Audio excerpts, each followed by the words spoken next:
We are live, Richard Taylor TV YouTube channel. We're live today, Final Cut Pro Radio TV, and we have a very special guest. Dave, I met you years ago down in D.C. at the D.C. Government Expo. Video Expo, yep. Exactly. And that was my first time ever in D.C., which it was, it's funny because my head of sales, Amelia, was traveling with me. And she loves to explore things. And so we got in the day before, very early in the morning. And all I know is the next thing I know is I'm going to every museum in town. I'm going up to the Capitol. Of course. It was insane. It was like this whirlwind tour of DC in a day, because then we did the conference, and that, of course, is pretty exhausting. And you're done pretty late. And then, we're flying home right after that. So I love it. It's funny. Yeah, so you go to a lot of shows, I guess, every year with the iOgrapher, right? Mm-hmm, yes. In fact, I'm leaving Thursday to go to Arizona State University Cronkite School of Journalism. This is my 4th year, and we do a presentation there with 20 of their top students. And we outfit them with iOgrapher gear, with microphones, with this year we're bringing a Switcher Studio with us. I don't know if you know them. Switcher Studio is an app for iOS that you can basically turn your phone or your iPad into a mobile production studio for going live or multicam stuff.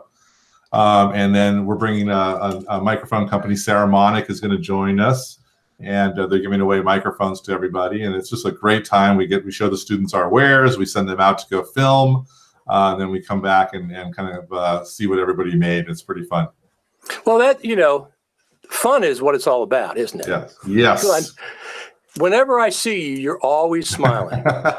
Well, I'm very fortunate. I'm going to be 54. Oh my God, next month, and it's the last 6 years with iOgrapher. Something I never expected, and something that just came out of the blue, and it's changed my life dramatically. Well, I'm having a great time. So you started as a teacher, or you still are a teacher? No, I missed the kids a lot, but I started back. I was in the Hollywood scene for quite a while. I was a actor at first, and then I got into producing movies, and ended up my last film I did with what's it called? Lifetime Television. I was an exec producer on a film with them, and then before that, I worked with Mel Gibson's company and all kinds of places. And then I just got sick of it, and it's just a feast and famine business. And I was like, I had enough. And so I was laying around on the couch, and the wife says, "You better get a job." And so I went, and my best friend was in charge of the ROP department at San Marino High School, which was my rival high school growing up. And so I went and taught media arts and animation. I got my teaching credential and everything. And I thought that was what I was going to do for the rest of my life. I was enjoying every minute of it. Working with kids, learning new technologies, and then I had to go and ruin it all by inventing the iOgrapher in the classroom, because we literally had three Sony broadcast cameras. We had a couple of DSLRs, and I wasn't getting enough work done. So the kids started to use their iPhones and iPads, and I was getting more work, but it was always shaky and bad audio and blah blah blah. And so I started sketching around and made this iOgrapher. We did a Kickstarter, and it changed my life. And it changed your life. It completely did. So Steve Jobs did a fantastic job with that iPhone, bringing video, and the quality of video in that little teeny device completely changed the world, and audio as well. Absolutely. And I tell everyone that, in fact, I'll tell the Cronkite people, you are a documentarian every day of your life. You're documenting yourself, you're documenting what's around you, and we're just telling stories.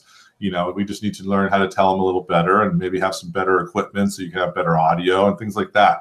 But it's just, I look back when I was a kid in the dark ages, and if I wanted to make a movie, I had to buy a 16mm camera or an 8mm camera. I had to go get film. I had to have it developed. How the heck was I going to edit this thing? And then sharing would have been like me taking a projector to someone's house and showing a movie on a projector. So this is a much better time, and I'm jealous and envious of the young now that they have the ability to do all these things. So one of the movies that you were an extra in was Rocky V. Yes, that was my first film I ever did. I was that kind of took me off my course of my life. I up until that point, I had a finance degree. I was working at Dean Witter Reynolds in New York City. I was going to be the rich stockbroker, and that's all I wanted to do. And then I just caught this ridiculous acting bug from being an extra in Rocky V. After I was approached by a casting director, "Hey, do you want to be an extra?" I go, "Yeah, what the heck is that?" And I talked to Sylvester Stallone, and I just really felt like I wanted to do this. I was a thespian, and right. And I blame it all because I'm a Pisces, and we're very wishy-washy and artistic. There you go. So we're natural hams, and so. Yeah, it came back from New York. My mom and dad were just about to fall over dead, and so yeah, back on to Hollywood. Mom and dad, I'm gonna be an actor, and just gotten a lot of great movies. Worked with Edward Norton, and the Academy Award nominated American History X, and just a lot of TV shows, and and I really loved it. But it's like I said, it's something that's an intangible career because. The harder you work doesn't matter. It all depends on whether that casting director likes you that day or the producer likes you that day. And so that was not for me, but I had a great time while it's a young person's game. I'll say that. Right. So how many events did you attend with iOgrapher? When we started out, we did every show under the planet, and now we're really, we saw how our business grew and where it was really a solid base. And that was in education. Sure. That is our bread and butter. Our stuff's used all over the world in education. And so I'll attend a lot of big educational shows. We have a huge one in March that is called the Q Show, CUE. And that is all the West Coast schools that are for technology and whatnot. And we actually do the live stream for them this year. We've been doing it for the last 2 sessions. And so we'll live stream using Switcher Studio, this whole mobile production studio. And then they give us a little booth and we show our wares. And it's just a lot of fun showing people like, this is how it all works. This is what you could be doing in your classroom. So we did that one.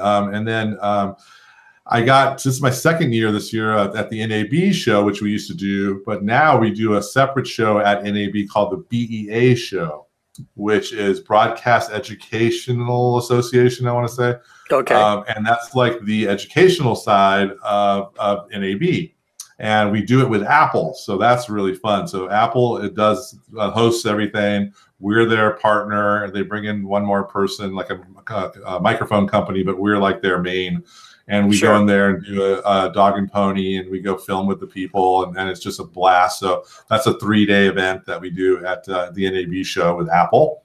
Now, where is that at NAB? So that is in the amazing, what used to be the Hilton. I don't know if it's still the Hilton, the Westgate. Okay. So that's in the Westgate Hotel, right next to where you start NAB. Or turn around the corner, there it is, but we're in the other conference rooms over there. Okay. And so that's a lot of, you should definitely, if you're there, you should come by and check it out. It's there's lots of sessions, not just us. It's other companies there doing stuff, Blackmagic Camera and all kinds of people. Sure. So it's a lot of fun. So those are the 2 big shows that we do every year. There's also some other educational shows around the country. There's ISTE, which is the middle. So the Q is the West Coast. The ISTE is in the central states. And then there's another one, and FST or something like that. And that's on the East Coast, and that's in Florida every year. So we try and go to that one because I take my family and we go to Disney World while I work hard, and we do that show as well. And then there's also VidCon. There's the shows like that. I don't know if you know VidCon, but it's where all the YouTube stars show up, and it's I think this would be our 5th year there, and it's just massive. It's funny because I always tell the story. The first year we were there. We had a nice booth and we were giving stuff away, and Howie Mandel came up to us and started talking, and nobody around him could care. It was Howie Mandel, blah, blah, blah, blah. But then all of a sudden this girl who was some fashion blogger on YouTube walked by, everybody started screaming and chasing her. You thought it was the Beatles. And right then you just kind of know, you know what, this is it. These people are making their own worlds, and we've really got to focus on working with YouTubers and stuff. So that's a big part of our business as well. So you were at the Final Cut Pro Creative Summit this year. Yes, and that was, I blame my friend Tim David, who's an engineer at Apple, and he's like, you know, you got to come up here and do that. And we've been teetering around in talks with Apple to work together and go into the Apple Store and stuff like that. So it was a good excuse to go up there. Although I think I took about 5 years off my life from all the smoke from the fires. Right. It was pretty bad. Yeah, it was. It was. I was surprised. And it's funny because my friend Tim David, I was a huge Premiere Pro snob forever, and then he got me to try Final Cut Pro, and I use it quite often now. I love it because it's just a fast editor for me. The things that I would have to go into Premiere and After Effects and whatever, I can just get a little plug-in now, and I can make these great motion graphics. So when I want to edit on the fly, you know, and do some fun stuff, that is the best way to go. So it was nice to go up and see everybody up there. Yeah.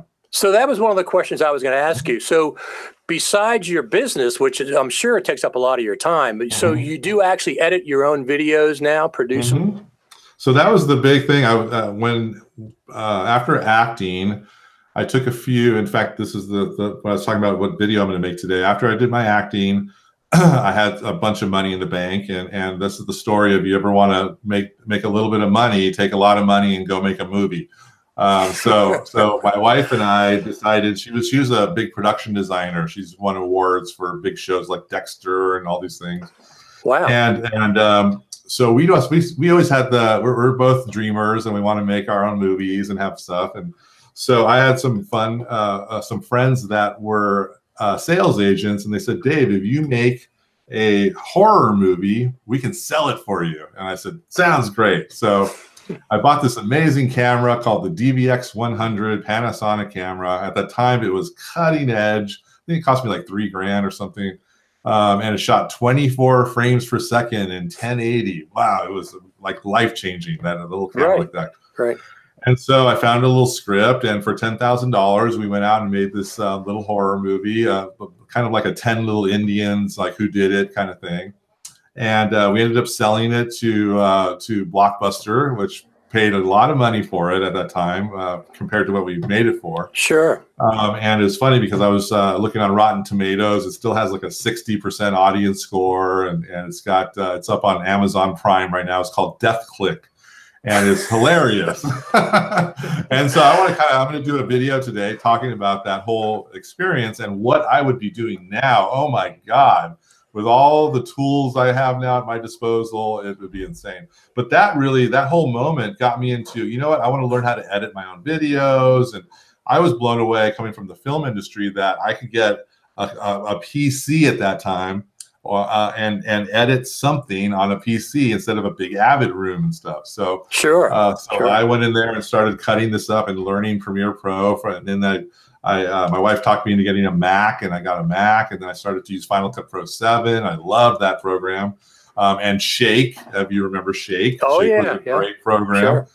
And so I started to just really become this geek that I was hiding inside my body since I was born, I think. And really loved editing, and just became a side business of doing editing projects. I was doing stuff for Target and what other companies, Kmart, and all these little videos that they had. And that was my thing. I wanted to be an editor. I loved it. So your wife gave you several good pieces of advice. Number one, yes, she told you to go get a job. Yes. And number two, she switched you from a PC to a Mac. And I've never looked back. Although I can't believe it, Santa brought my son and I PC gaming consoles for right, because it's just second to none for gaming. No, I've heard that. For editing, oh my God, I have an iMac Pro that's just a monster, and I love it. So I've never looked back since I've gone Mac for everything, and that's why I've become an iPhone snob. And up until this point in my life, up until this year when we released our new iOgrapher multi-case, I was never going to make anything for the Android community, and I got lots of hate mail about it. And so now they love me again, and we have a product that they can use as well. Yeah, so I have one of those here. Yes, you do. So this is the interesting thing is the phone fits right in here, and it takes different size phones. Yes. So it fits everything from the iPhone 6 on up. You can leave it in your case if you'd like. On mine, so I like to really go crazy with my stuff. Yeah, let's look at that a second. Absolutely. This is something I was testing today. So this is, if you guys don't know, this is called the Osmo Pocket. It's something that I absolutely love. We are not a gimbal company. I've never set out to be one. I wanted to make cases that had handles, so you can film really nicely. But when this baby came out, it shoots 4K 60. It is amazing, super slow motion stuff. It does great time lapses. But it's, if you can see here, let me crank it up here for a second. I knocked off my microphone. Hold on. So that has a gimbal on it then, right? So this has a gimbal on it. Let me put this back on. Yeah, I love that microphone that you have. I bought one of those from your store. Yeah, it's a great mic. Let's see what's going on here. Where's the app for this? DJI. Is it going to connect, or do I need to, let's see. Oh, I need to connect Wi-Fi. So this basically turns your iOgrapher into an amazing gimbal. And here we go. And what's it? 1, 2, 3, 4. 1, 2, 3, 4. All right, we're in business now. And let's go here. Okay. All right. So this is a little gimbal right here, as you can see. A 3-axis gimbal. And then this is it connected right there. Okay. And just take a picture. Oops. And you can use this. Here we go. So now I can use it to kind of move around here. I don't know if it's working right there from this angle. Let's see. Yeah, it's moving. But now I can make smooth moves. And now I've got this great, gimbal and a great screen here to look at. And imagine now you have it on your iPad Pro, 11-inch iPad Pro. And now you've got this great, ability to do that. And it comes, you can buy this separate little wireless module right here. Right. That connects to the iPhone, and you're off to the races. The next thing that we're waiting for them to create is a audio ability here to bring in external audio. They don't have that yet. But we've seen it in the teasers, so we know that it's coming sometime. Oh, okay. So it's using a microphone, built-in microphone that it has. It's a built-in mic. So now you could technically mount a Zoom or something here and get audio differently, and then match them up in post. So that's not a big deal. But man, what a fun little toy this is. Let me tell you. So the Osmo it's vertical, but does it shoot horizontal video? You can have it for horizontal, and it'll be, will it shoot landscape? And no, it's all going to be 16:9. Okay. Mm-hmm. Okay. And that little clip that's holding it on, I guess that's Osmo as well. This little thing here, these are all secondary markets. So this is our ball head that we sell. Okay. And this is something I bought on eBay. That's somewhere from China, and it was like $10. So it's made out of aluminum. And then when you buy the pack, it comes with this wireless module. It comes with a little more professional gimbal thing here that you can use. It's a fantastic little device for $300 and some. I forgot. Well, but the camera is so small. I'm really impressed that it's shooting 60p 4K. I think. Don't get me wrong. It might be 60. It might be 30p 4K. Let me just verify that. But I'll show you. Gosh, I wish I had the video up. I'll send you a link later to a video. Okay. That I shot with it, and it's gorgeous. I mean, it's like ridiculous. Well, I have a Typhoon H sexcopter with the 6 blades, and I've had that for a few years, and that shoots 4K, and the quality is amazing. Yeah, no, I know for sure. Let's see. Yeah, 4K 60. Huh. And the other thing that's nice is it has active track, so if I put an outline on you, I can follow you wherever. And now with the wireless module, I can actually place it down. In fact, I'm working on a little iOgrapher commercial like that, where I have it all placed on a tripod over there, and then I'm going to go film, and it's tracking me as I'm going. But really, in the filming thing, it's that thing watching me. No, you're having entirely too much fun. This is not work, okay? This is playtime. It's horrible work. I hate it. No, it's so much fun being inventive and creative and pushing these technologies to the limit, and they just keep throwing things at us. Every show we go to, there's something new and amazing, some new wireless technology or some lens that we want to try out and stuff like that. So lots of fun. So this multi-case, was this a request you said from your customers and other people to make something that had more than just one particular phone? Yeah. So for those that don't know us, when we first came out, it was all about making the case that fits specifically for the device. So Correct. you had to have a naked device, put it in there, and snapped in, and it was totally secure and did great. It was great, and people still love that. But Apple was killing us because they would come out with a new generation that was maybe like a 16th of an inch bigger, or right. The lens moved an 1/8 of an inch in a direction, and made everything out of center now. And so every year it was a crapshoot, and the molds were like $50,000 a piece, Wow. And so it was not the greatest business model. We've been so lucky that it's taken off. Otherwise, it would have been pretty bad. But this new case has been our fastest selling ever because it fits so many different devices. And it also, like this, for example, is the Moment lens case. And so I have a Moment lens on here. So now I can screw it on and off. And this case stays on. This is your protective case. So we made it so that you can put a protective case if you've got a small OtterBox or, life-proof case or something like that. Right. You can put it in there and not have to take it out all the time. And then there's other lens manufacturers that make great lenses for this. It's interesting, though. I've talked to some of the people I've talked to in the inside of places have told me that eventually, we might be not needing lenses anymore because it's all going to be inside of the device, the camera. It's going to be, now, in fact, if you go to some of the Android devices, they have this super selfie mode that all of a sudden opens up the camera super wide, and you can get everybody in there and it looks great.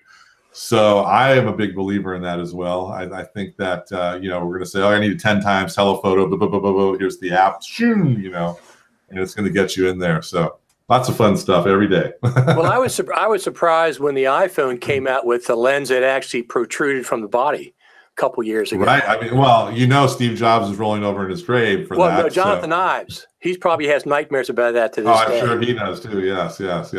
Yeah, it's not Apple-esque. No, but I like that kind of functionality that adds, because a lens is something physical, and it has to, be a certain amount of glass and, protrude a little bit. I don't care. I mean, it's amazing that it never really, you don't really break it either. It's so strong. Right. That always amazes me. What did you have now? Well, I had this. I have mine in an Otter case. This is an iPhone 6S Plus, which is a great film. Exactly. That's why I keep it. It actually is protected because it's recessed inside the case, so even though it protrudes a little bit. But this is the problem with iPhones. They make them so well. I haven't bought one for years since it's come out because it shoots beautiful 4K video. Yeah, and that's the criteria for me to buy a phone these days, is what the video, is. It really is. Are you using Filmic Pro as your app? Yes. I have Filmic Pro. Absolutely. That's all you need. You're good. Well, I want to talk to those guys as well. I don't know what the heck they're doing with, I think I'm shooting 100 megabits per second or maybe even higher. And they 100 megabits per second. Yeah, it's amazing. And they have a film. I mean, they have a log profile now. Yes. They can shoot. What are they doing? I mean, it's when you bring that into color later and you shot log format, it's just so nice and beautiful. And I love that's our go-to. I mean, in fact, they donated 20 licenses for our trip next week, or this week, I should say, to give to the kids there. And we're excited. I've been with them since day one. And I tell people I've tried everything under the book, and that is the app that has always been consistent, and it just works. And I don't know if you ever use if you have an Apple Watch and you use it as a remote control, so you can do that as well. So I can place up get my shots. I'm ready. Okay, action. Boom. I don't need my wife to come in and help me anymore. And honey, help me. No, I'm like totally independent now. I love it. Right. So we were talking earlier before we went live about my first camera, because I didn't do film. I come from an audio background. I had a recording studio in the 80s and the 90s, reel to reel. And then I still have them. I'm going to fire them up when I get the studio finished downstairs, refire them up, get them going again. Wow. And then I got involved with digital recording studios, Motu first. And then I got involved with film because I was filming the bands in my studio. I said, well, let me, they're in here recording. Let me buy a camera and I'll start filming them. And that's how I got involved with video production. But my first camera was $2,000. It was a Sony Handycam. Cutting edge. Cutting edge at the time. But the good thing about that camera was, well, it was shooting standard def, obviously, back in the late 90s. It had a gigantic 4-inch screen. And unlike the Sonys nowadays, it's swiveled. Oh, that's right. Yeah. And I can pull it out to the side and face myself. I don't know why they stopped doing that. Do you know? It's interesting because a lot of the DSLR makers, the small ones, are starting to really understand to make they need that flip. People are using these as vlogging cameras. Yes. And it's just, that's a huge selling point. So, but Sony hasn't had it for years. I mean, they had it. And then even the new Panasonic cameras, I have a GH4 and a GH5, and both of them have the fully articulating screen. You can flip it up and down, you can bring it out to the side so you can film it facing forward, and I like that. But the new Panasonics, the S1 and the S1R, don't have that. Yeah, they have a triaxle which stays in the back. Yeah. So it must be something physical. I don't know. But how could it be if the other companies do it, right? Well, not only that, but I had it on Sony in 1999. Sony had it. I think lots of these companies just don't get it sometimes, and they play catch up later. Well, that's true, but that's good for your business. Yes, I'm happy with that. Please keep doing that. The more, the better. So not only do you sell the new multi-case, I'm sure is probably your biggest seller, or one of your biggest seller ever. Well, actually, the 9.7 iPad case is like the biggest seller. It's because it fits so many versions. The 9.7 Pro, the Air 1 and 2, and then the new 5th and 6th gen iPads. So it fits them all fine. The lenses are a little bit off on each one, except for the Pro, but there's enough room in our 37 millimeter lenses to still give you the exact beautiful image without having any problems with it. So, and that's our biggest seller. People use it all the time. Lots of schools are using it for sports and whatnot. Lots of moms and dads, and it's just been that's our biggest seller. I just hope that Apple doesn't make a 6th or 7th gen that's 10 inches now. It's like, you're going to have to make a multi-case for the iPad. Well, that's in production right now. It's called the multi-tab, and it's going to fit lots of Android. It's going to fit lots of iPads because I got the new 12-inch iPad. I think it's amazing. I said this is one I'll get behind. Sure. It's got the greatest giant screen, and I think I've got like a terabyte of room on it now, so I could go film a feature film on that if I wanted to. And so we're making this thing called the multi-tab. It's in the design phase right now, but we hope to release it sometime this year. So you talking about the iPad Pro? The 12-inch, the one that has the USB-C port. Yes.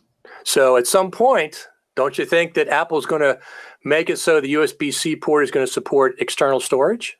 Absolutely. And I've been talking with, what's the company? Is it Shogun that makes the Ninjas? Yes. I've been talking with them for like 2 years. And it's really all about Apple sending the signal out and this and that. And being able to record from Filmic Pro into one of those devices. And then you've got this ProRes or whatever. So that's coming. I know that's coming. But when? I don't know. Well, it just came out last year, right? The USB-C port.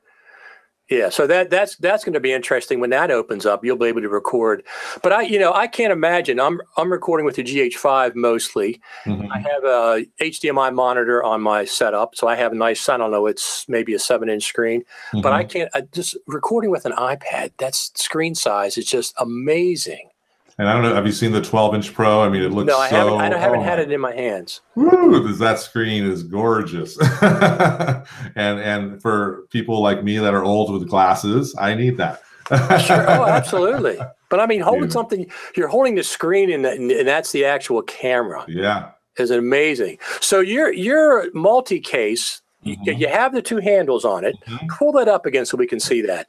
So you have the two handles on it for, keeping it stable. And then you have, how many? You had the cold shoes, so 3? Two cold shoes on top. On each side, there's a $1.20. So you could actually buy accessories to mount more cold shoes. In fact, we sell these things called the Gorilla Arms, made by Gorilla Pod.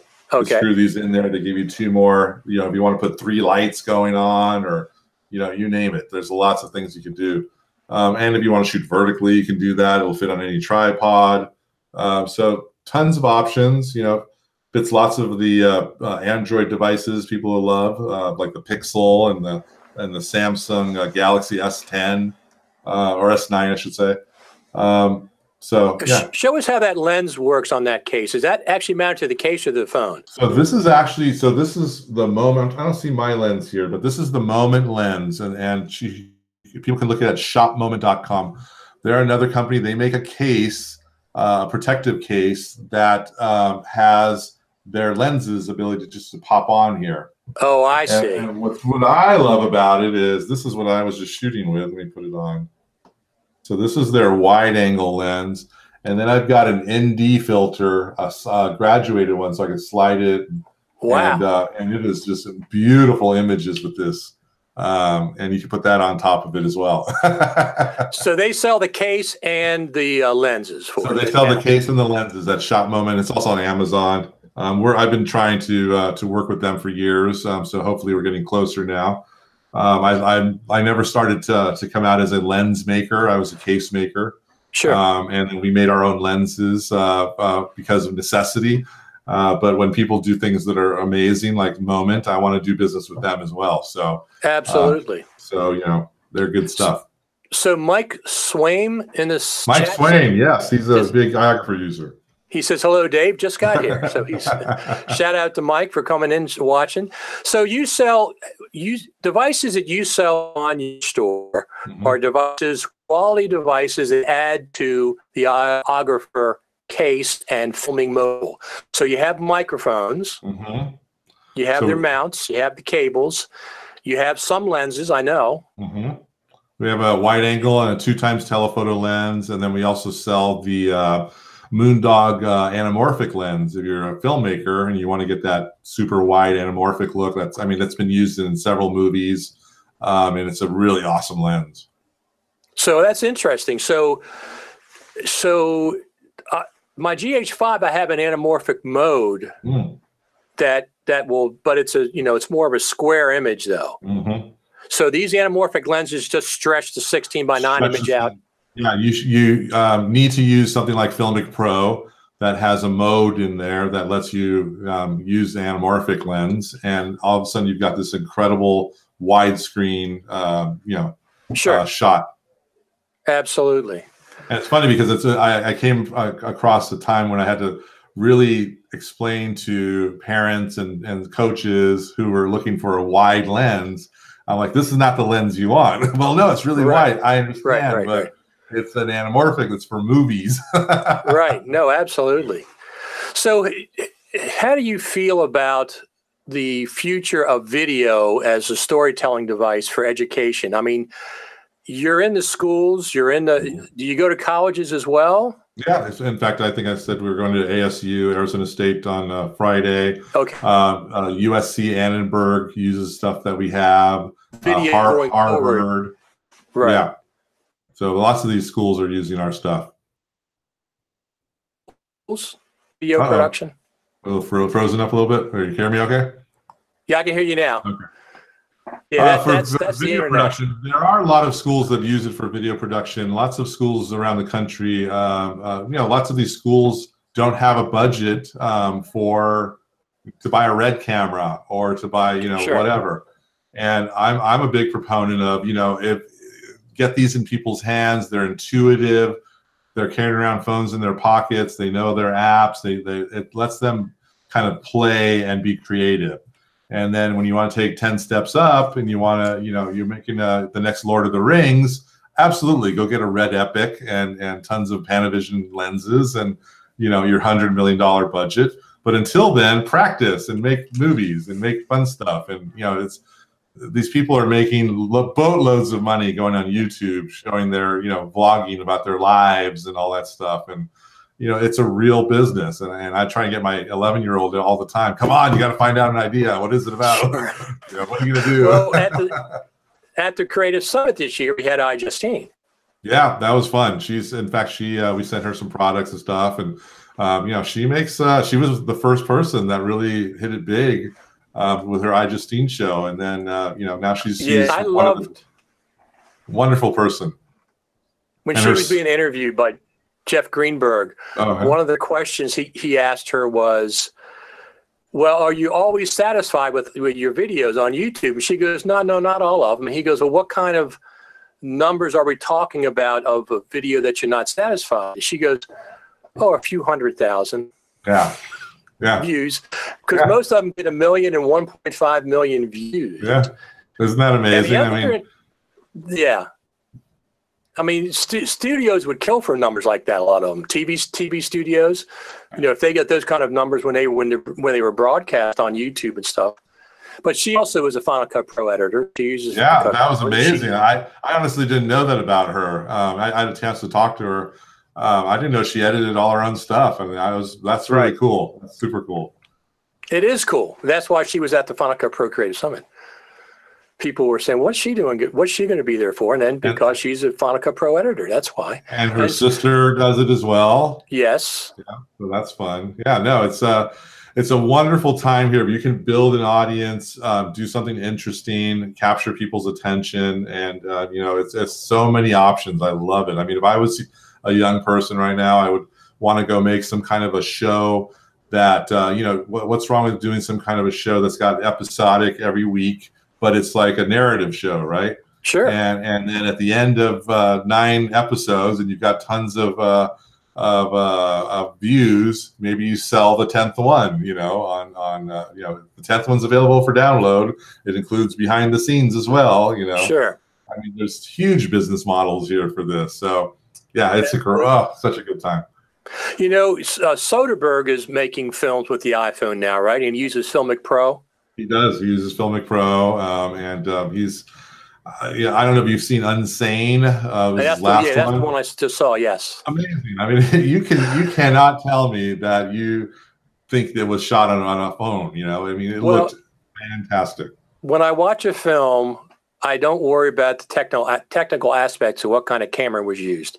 If I enjoy it, I enjoy it. Even though I knew in advance that he shot that on an iPhone, I never thought about it during the whole film. No, you just got into the story. It was an interesting story, and yeah, totally. So besides, we have, like you said, the whole YouTube community is just exploded with, people that have hundreds of thousands and tens of thousands and millions of views. And a lot of them, some of them are using iPhones and things. But if a film comes out, whether it's Soderbergh or somebody else, that was shot on an iPhone and becomes a big hit, an Academy Award winner, that's going to be absolutely incredible. It's a matter of time. That's exactly right. I think, and then when you have someone like him who can command working with A-list actors, so now you get the next movie with the big star, and I mean, although Claire Foy was in that Unsane, I believe, and she's great, she's fantastic. But I think they're going to see it not as experimental anymore, as more like mainstream. And imagine what you can use on the budgets for other stuff that you want to get. You know what I mean? Yes. Like instead of buying all this camera equipment, you've got this stuff that you have in your pocket, in your backpack, and where you could just go out there and shoot these real raw scenes because you can be amongst the people and no one's going to know the difference. You're just walking around filming, you know. Well, that's one of the advantages of using a small, I have a mirrorless. So a lot of times when they don't allow filming specifically, they think I'm taking stills. Yeah, exactly. No, I'm just taking pictures. Yeah. And you can switch over real quick. Oh, here's the picture. Yeah, exactly. End up recording 4K. No, there's so much opportunity, whether you're going to be a documentarian or a filmmaker, you want to do some kind of a video series, and, you know, or just vlog about your life. There's my friends, Sean and Stephanie. I don't know if you ever heard of Rampant Design Tools. Yes. Yes. I've had them on the radio show, both of them. So absolutely. They are blowing up. Like I think they just passed 1 million hours of video watched on their new channel. And it's just about them going on cruises. They are cruise fanatics. And now some of the cruise lines are giving them, you know, paying them to do it. And they shoot these amazing videos. And if you're into cruises, I love them to death. And I told them I'll never get on a boat. But they're fantastic people. And that's changed their lives as well. You know, it's been a great little source of extra income. Well, now I got to go find them. I know their plugins they have for Final Cut. That's what I have. Yeah, Rampant Design Tools. Yeah. Oh, yeah. You got to talk to them. You should talk to them about this. I mean, they cut everything in Final Cut, and they've just been life-changing themselves. It's great. Absolutely. So we talked about. So you're going to be at NAB at the BEA show. Who else is going to be there doing mobile stuff? Is you going to be with other people, other vendors? So like I said, Apple. Who else is going to be there? Filmic Pro, are they going to be there? Or? Filmic Pro comes around. They're not part of the event, but Neil will be there from Filmic Pro. He was there last year to kind of show his head and talk for a minute. Lots of people, and I'm trying to think of where else. The Facebook Pavilion at NAB usually has some good mobile stuff around there. Okay. You know, honestly, it's such a different world now where I can go live on my channel, whether it's YouTube or our Facebook page has like 38,000 people, right. And you know, or spend $10,000 standing in a booth all day well, at the trade show. That's true, absolutely, and kind of seeing the same people I saw last year. You know. No, exactly.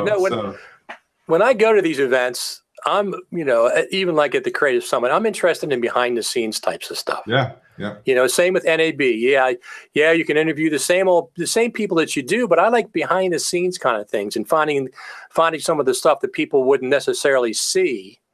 Now it's interesting. I'm going to do I'm sure you're going to be there, but who is it? Not Final Cut. It's post production world people. Is that the same people, right? Some of them, yes. So they're having the event at NAB on Sunday night. FMC you're talking about. FMC, thank you. Yes. So they're having that. So Daniel from the one that I did up in Apple that you were there. So he says, you want to come and do this? And he says, we've got about 600 people. That's the exact little niche that I want to go see.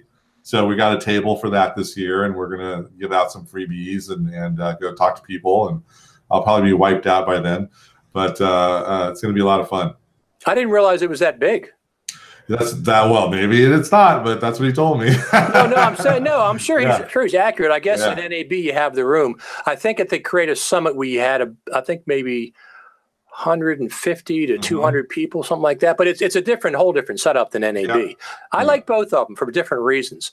But when I go to NAB, it's mostly for Final Cut Pro centric stuff, with the exception of, you know, the iOgrapher there, and Filmic Pro and some of the mobile journalism. And then there's other people there that I like. AJA, I'm friends with those guys. And of course, you know, you can't go to NAB and not run into Black Magic. They have an entire city block there. Every year it's gotten so much bigger. It's hilarious. And I've known Grant forever. And, you know, it's just such an amazing thing that he's built. It's like blows me away every year. Like, how much room do they have now? You know? Right. But no, Pretty soon they're going to have their own wing.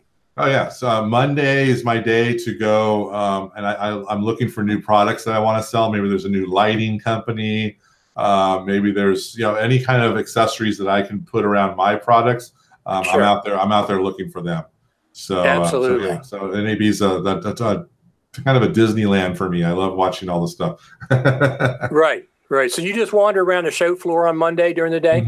I go walk around, I look for stuff, and run into old friends. I'm really good friends with all the Adobe people. I'm good friends, with the Maxon Cinema 4D. In fact, that Cinema 4D, by learning that taught me how to make my 3D model that I turned into a 3D print that I went to a Kickstarter for iOgrapher. So I see. All of that all played into my roles of this stuff. So it's been crazy. So now you have the multi-case. You don't have to do a whole line of cases, at least not currently, right? That's the goal. That is the goal, and it's been going that way now. We're excited, and it's been working like gangbusters all over the world. In fact, we've got 19 countries we sell in, and they're just really loving the multi-case. So knock on wood. Right. And your wife doesn't let you forget it, right? That she told you to get it. She told me stay with Apple and keep going. Absolutely. And then you're working on some kind of a multi-case for the iPad. At some point that will be coming out. That's called the multi-tab, and it will be out sometime late this year, hopefully our Christmas release. And so that's in the works like every day right now. That's our big focus. That's excellent. And your website is iOgrapher.com. And we're all over Amazon as well. And if you're in another country watching this, at iOgrapher.com, there's a link that's called Where to Buy. And we've got stores in the UK, all over Europe, Germany, down in Australia, New Zealand, Japan, Korea. So we're doing lots of places. Absolutely. So you can actually, because I interviewed the folks from Luma Touch a couple weeks ago. Yeah. So now you can actually film either on your phone or your iPad, and then you can actually edit the video on the same device. I am absolutely amazed at what they've put into that application. And doesn't Luma Touch have an export to Final Cut or no? Coming out, yeah. Or maybe by or before NAB. They have an FCPXML export, and she said if it's not out by NAB, it might be out before NAB, because they might have 2 updates between now and NAB. Yeah. No, I mean, not only can you do editing, but you can do green screen stuff on Luma as well. Wait a minute. Not only that, they have features that they don't have. They have audio ducking. Final Cut Pro doesn't have that. Yeah. They have the ability to rearrange windows, basic rearrangement. If you want your inspector on the left or the right, you can do that. There's other things that they have that NLEs don't have. And I asked them if there was any limits. They said, not really. They said Apple is just as incredible what they're doing with these devices, and they can do audio unit plugins. They haven't made that active yet, but that's one of the things. They said at some point you're going to be able to do ProRes. They're doing 10-bit right now. Animated graphics. I mean, what else do you want? Luma's a great editor. Right. We play it. In fact, they gave us licenses to give away as well to the people we're going to see at Arizona State. That's a really wonderful editor. Absolutely. I was amazed at how sophisticated it was on the iPad. I really was. Before they came on the show, I messed with it in the morning, and I was saying, wow, this is incredible. They're doing 2 or 3 layers of video now. They're adding another layer. They're adding multicam. After NAB, they're going to work on multicam, which also includes video syncing. They do green screen, like you said. They do color correction. They're going to add video scopes. And the interesting thing is that, you go out and shoot some 4K video and you edit right there on the iPad Pro, for example. It's so fast. There's no lag on anything. And I'll come into the iMac sometime, the Pro, and I've got 32 gigs of RAM. I got the beefy everything. And I'll get a little bit of lag sometimes. I'm just like, how interesting. Like, how did they cram all that in there, put it in there now too, Yeah, exactly. So if you have LumaFusion, you have the iOgrapher cases, you have Filmic Pro, you have a complete video production studio on a mobile device. You can go, and then you get some of these bigger. Well, actually, the new phones. I think the XS Max that I have, the 10s Max, I think it's got like 500 and some gigs on it. Right. So Come on, you can shoot a feature documentary and have it on there. Do you have a lapel mic on your store for the iPhone or the iPad? Yes, yeah. In fact, I just got. Where is this? Is that a Lightning port one, or is that a? So there's both kind. There's my go-to, which is called the iRig Mic Lab. Okay. It's by a company called IK Multimedia. Sure. What I like about that one is it's audio jack only, but then you buy the little Apple adapter to go into Lightning. Right. But it has an ability to plug in your headphones to monitor. So now you got that. Or if you want to do a 2-person interview, you can buy another one and daisy chain it. You can plug it into the headphone jack, do a little switch, and then it turns into 2 lines going out. And then you can plug in your headphones and listen and monitor your audio as well. So it's an amazing little, and I think it's like $39. I just got this today by Ceramonic. They've come out. So when they first were out, Ceramonic, and they're a Chinese brand, I wasn't a big fan of their stuff because it was some kind of weird, mixers and this and that. And then they dove deep into making some new gear specifically for mobile. And this is a USB-C lavalier mic that sounds amazing. It's USB-C. Yeah, it's USB-C. I don't know if you can see that down there. Let's see. Is it going to focus? Well, it's hard to tell. It looks like a Lightning port. Yeah, no, it's USB-C type of adapters. Right here is a little USB-C. Oh, I see. Yes. So yeah, they're the first to the market for USB-C. And the other people are playing catch up. So they're hopefully going to do some good business. I don't know how much longer the iPhones are going to have the Lightning. Right. Well, we've already seen the future with the iPad Pro switching over to USB-C. It's more universal. I don't know what other options they have, but I think that's probably a good idea. And then I have some Ceramonic equipment. I'm not sure if it's microphones or if it's cables or adapters or something that I use. But I go on Amazon if it have good ratings by, if it has hundreds or thousands of ratings and they're all in the 4 or 5 range, I'll give it a shot. Yeah, no, and so I'll buy before I put anything up for sale. I test the heck out of it. I go out and play with it and tear it up if I have to, and see how well it's built and how does it sound when it's raining outside or the wind's blowing or whatever. So before I put my badge of approval, we do all those things. So one of the things, I'm not sure if you have this, do you have any wireless microphones available, any kits? Do you have some of those? So we carry at the low end, and it's not low end, but it's at the low end pricing. Samson Tech is a line of microphones. They've been around for quite a while. And they have a wireless kit called the Go Mic Mobile. Okay. And the Go Mic Mobile plugs into, it's got a little mixer and it plugs into a Lightning jack. And then you can monitor the audio, can raise the gain and stuff like that. And it's got 2 lines going in. So they can either be handheld or wireless labs. And so you got that option. I think the whole kit's like $290 or something like that. Okay. So it's very inexpensive for what you're getting. And it sounds, and if you go to our iOgrapher YouTube channel and look under audio testing, there'll be a bunch of videos about all the mics I talk about. Okay. So that's kind of the low intro. And then they also have a single lavalier and single handheld that runs $99 wireless, and it sounds great, and you can hear that as well. If you're looking to invest in some really awesome gear, Rode Film Link is a wireless receiver lavalier.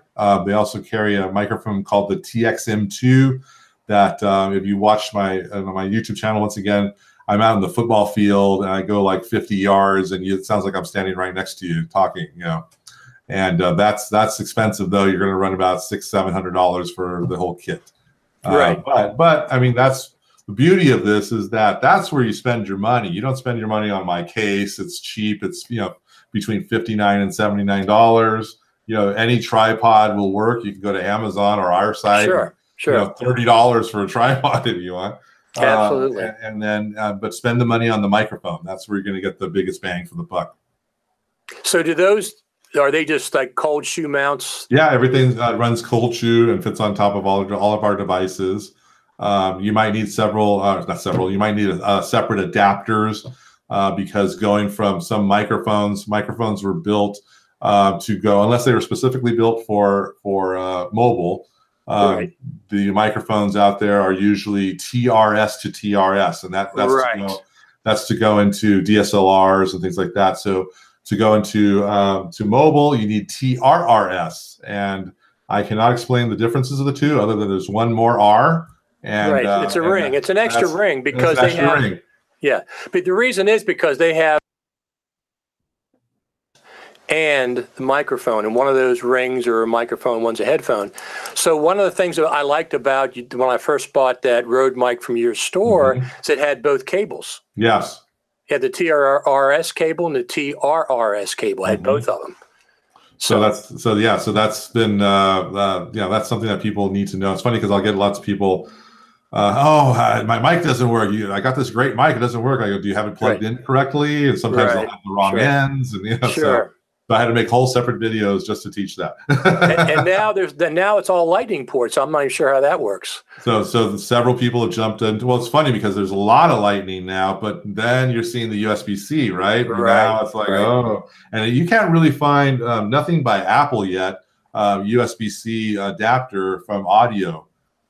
Even if it's like the small, 1/8 inch or anything, there's nothing there. So I mean, you have to buy off-market stuff, and a lot of times they don't work. And I've been testing like crazy, and and then we've got Bluetooth coming up. Of course, I've tried some of the Bluetooth mics that are out there, and wasn't a big fan of them.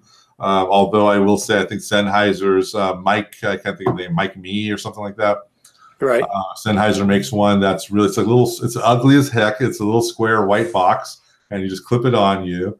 And if you have to use the Sennheiser app to film with. That's the problem. If I could use Filmic Pro or something, that would be a no-brainer. But it Bluetooth sends the audio over and also captures to the device in case you have to sync it later or something for some reason. But they've shown it like with 20, 30, 40 feet away, getting amazing audio on this thing. Well, that's amazing. I have a couple of Bluetooth mics, mic and receiver, wireless little packs. I'm not sure what brand they are, but the problem I had was there's a lag, more of a lag than I'm used to. And which is a problem. Right. Post, you're trying to edit. Yeah. Well, you have to tweak it. Yeah. One of the things about Final Cut Pro I wish they put in was the ability to adjust the sync of an audio and video file when they come in together. Right now, you have to detach the audio in order to resync it. But like when I do these videos, a lot of times I'll come in, and then I'll make a short little promo video of what we're talking about, and the audio and video is always out of sync. I always have to sync it back. It always is in post. That's a huge reason why I originally left Premiere Pro to go into Final Cut. Was Premiere Pro was kind of late to the table, and they fixed it now. But any variable bitrate video, which is how you shoot with mobile, if you brought that in, all the audio was off all the time. It worked perfectly in Final Cut. And iMovie, of course, but when you took it into an Adobe or Vegas or Avid or anything, it was always off sync. And luckily they fixed all that now. You mean if they come in together, they were out of sync? Yeah, if you brought in a Filmic Pro, because these cameras are shooting variable bitrate, right? And so you're going to get some audio differences. That's not normal, like you would just be shooting a Blackmagic camera or something, or a DSLR. So when you brought those in before, the audio might be a couple seconds behind the video or whatever, and it was just I'd have to separate them both and slide until it was perfect, and it drove me nuts.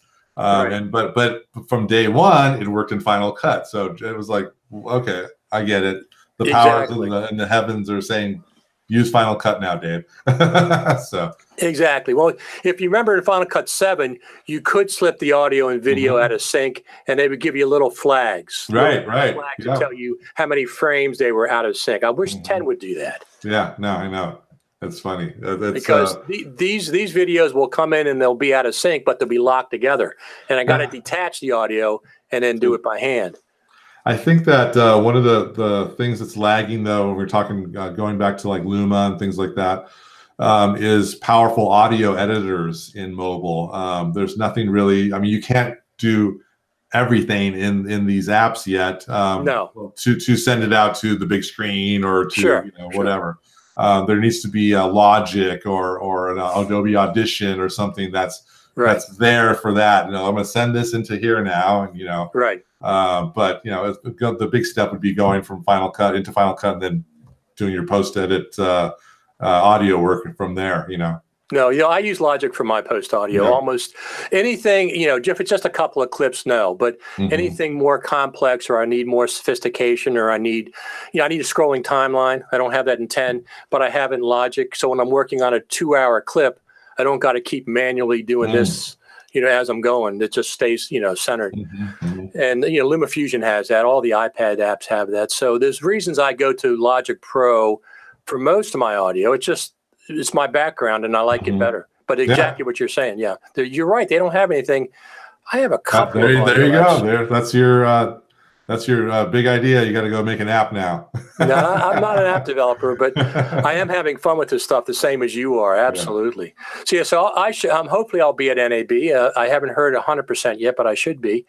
And I'll be covering behind the scenes stuff. I'll doing some live stuff. I'll do whatever I got, mostly around Final Cut Pro, but there's other things. I'll certainly be stopping in and seeing you, and I'll be stopping in to see the people that I've interviewed on the show, and also the mobile stuff is just absolutely crazy. Yeah. I wonder what Blackmagic, if they're going to do anything with the 4K Pocket Cinema camera this year, because there's still bad on it. Yeah. They just put out a new firmware just the other day, 6.1 or 6.2, whatever it was. But that's funny. I just sold my Pocket Cinema camera. So I had the Pocket Cinema camera, the original one, and then I had the 4K. Was it Pocket Studio camera? It's like a little square, and I had the big monitor with it. Yeah. So I had all those things. That was like I called it the most expensive webcam in the world, because I would use it for my webcam.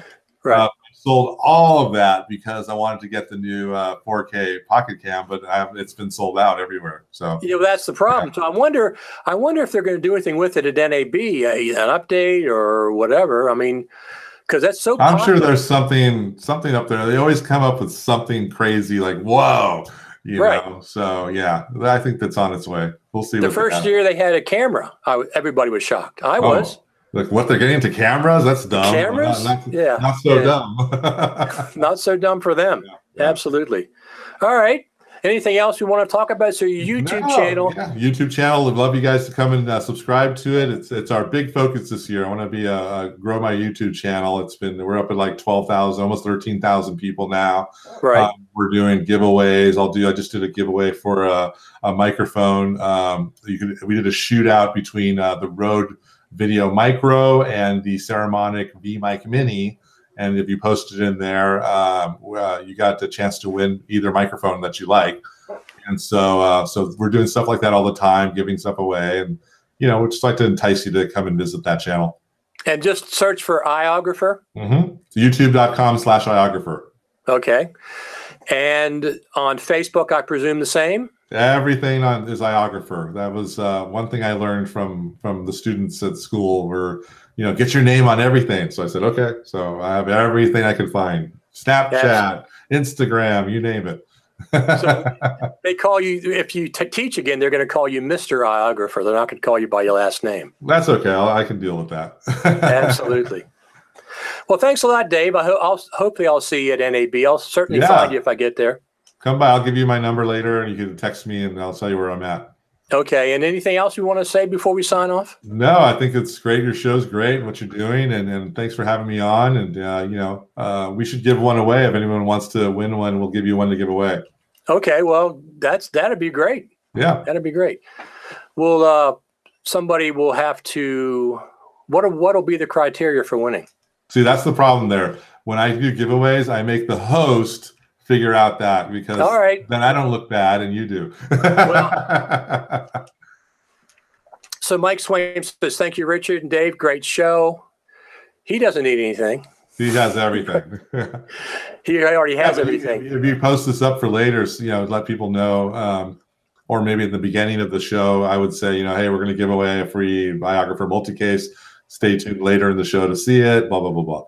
And and then you can tell them at the end right now how they win it. Maybe it's a comment or whatever you want. Okay. Well, the world is your studio. Well, we'll do that then. Would comment after the video is up. Put comments in. Make a comment that we find interesting, and you're going to win a multi-case from iOgrapher.